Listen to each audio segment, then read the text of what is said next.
Welcome back, my gardening friends, to another Focal Point Friday episode. Let's spend just a few minutes together reviewing a snippet of information from a previous episode, highlighting a new topic, or quickly focusing on a current event in the food and agriculture world. Let's get down and dirty. So on Tuesday, we chatted all about fall gardening. This is your reminder to get in on the Fall Garden Challenge. It is 5 days of emails. It's designed to get you from zero to done in 1 week, ready to get going with your fall garden. It is absolutely free. The link to that is in the show notes. You just scroll down in your app that plays your podcast, and you should find the link there. You can go to the show notes on the website, or you can go to justgrowsomethingpodcast.com/fall to get signed up. We start on Monday, July 24th, so get in now. Now, part of that planning for the fall garden is knowing what it is that you can grow in your area. Most things that do well in spring in your garden will also do well in your area for fall, with a few exceptions. And most of those exceptions have to do with timing. This is going to vary by your region. So for cold and more temperate regions, it's important to remember to choose the right varieties. You want to opt for those varieties that are suited for cooler temperatures and have a shorter maturation period. So things that are labeled as cold hardy or frost tolerant are a really good idea, because you are skirting the boundaries of when that frost date is. You're going to calculate that first frost date in your area and count backward. Make sure that you give yourself plenty of time to get those vegetables to maturity before the first frost. You always want to be using mulch. A thick layer of mulch is going to help to insulate the soil. It's going to help maintain a consistent temperature. Of course, it always reduces the weeds, but something that is a little bit darker is going to help with retaining some of that heat to keep those crops going a little bit longer. And then making sure that you have row covers or cold frames available to protect those plants in case you have an early frost or an early freeze. And these things can actually serve you well if you want to extend the season further on into the winter time. Now, of course, growing a fall garden in a warmer region is going to have a little bit of a different set of challenges and considerations. So obviously the cooler temperatures are not going to be as much of a concern, but gardeners in warmer regions do need to take into account the potential for extended hot weather. So your summer season may get extended. You may end up having a potential heat wave. So you want to actually choose varieties that are a bit more heat tolerant instead of focusing on those cold hardy varieties in most instances. Your timing, again, is a little bit different. Your growing season can actually extend pretty well into the fall and even through into the winter very easily. So you might actually consider planting fall crops a little bit later in the season to avoid the peak of the summer heat and any heat waves that might come towards the end of that season. Mulching is still going to be beneficial for you. In warm regions, you may want to use a little bit of a lighter mulch that doesn't retain as much heat. So straw and dry leaves here that have been chopped up are a really good option.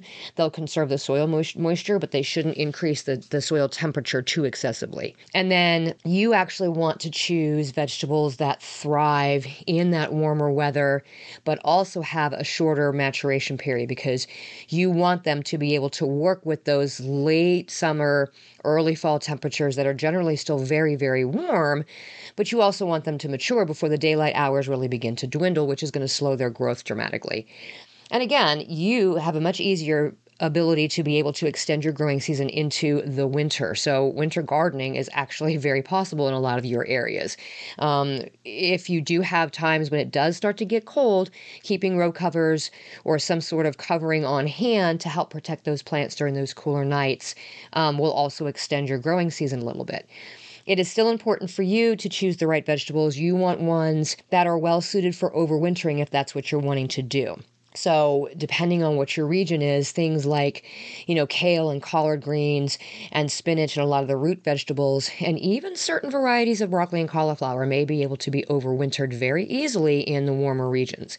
You do also, though, just like in the cooler regions, want to plant at the right time. So your timing is going to be critical, especially if you're trying to overwinter things. So planting, early enough so they have time to get established before the temperatures start to drop significantly and those daylight hours drop is going to be important here. So what type of crops are we talking about for our cold regions? So USDA zones 1 through 4.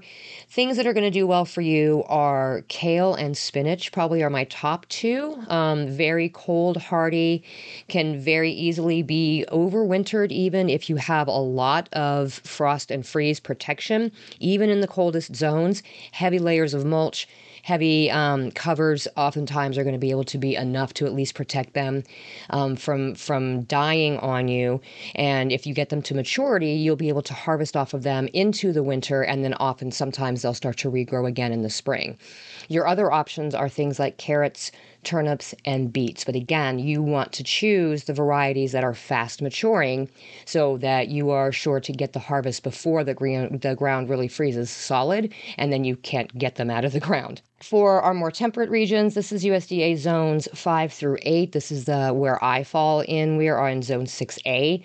Broccoli, cauliflower, and Brussels sprouts. These three brassicas are, in my experience, much easier to grow in the fall rather than in the spring.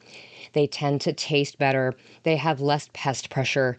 It really is a very, very good option for the temperate regions.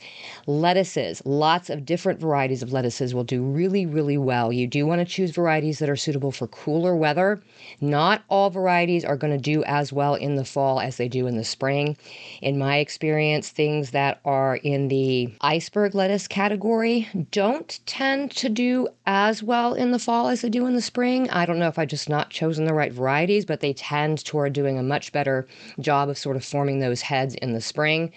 Most of your seed packets are going to list on there whether or not they are suitable for a fall planting or not. And then radishes. Radishes are super easy for the fall. You can plug them in just about anywhere. They're a great way to fill space. And they grow really quickly, so you can actually do a couple of succession crops of those in the fall as well. And then finally, our warm regions. These are USDA zones 9 through 13. You can get away with things that we normally only grow in the summer, things like cucumbers and peppers, tomatoes and squash. So even in some areas with the mild winters, you can plant tomatoes fairly late and still get a good crop out of them. Again, you want to look for those shorter, faster maturing varieties. You can even push the boundaries on some of these into like zone 8. So I know some zone 8 growers who can definitely get a fall crop of tomatoes in. In fact, their fall tomatoes do much better than their early ones do. And then green beans are another one. We can sometimes do fall green beans here as well. They also tend to do pretty well as long as we time them properly. But green beans are definitely a good fall crop for those warmer regions, zones 9 through 13.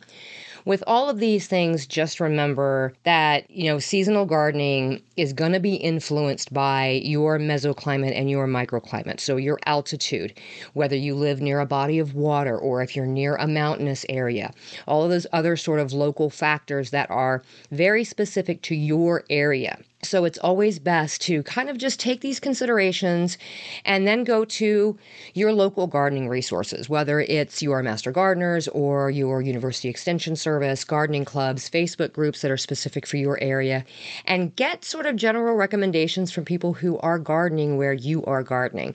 Because we can sort of classify these things by zone, but my yard is different from my neighbor's yard. My town is different from the town 2 towns over, even though we're in the same zone. So everything is going to be dependent on your individual microclimate.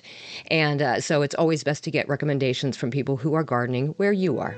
Thanks for joining me on this Focal Point Friday. I'll be back again on Tuesday for another regular episode of the Just Grow Something podcast. So until next time, my gardening friends, keep on cultivating that dream garden, and we'll talk again soon.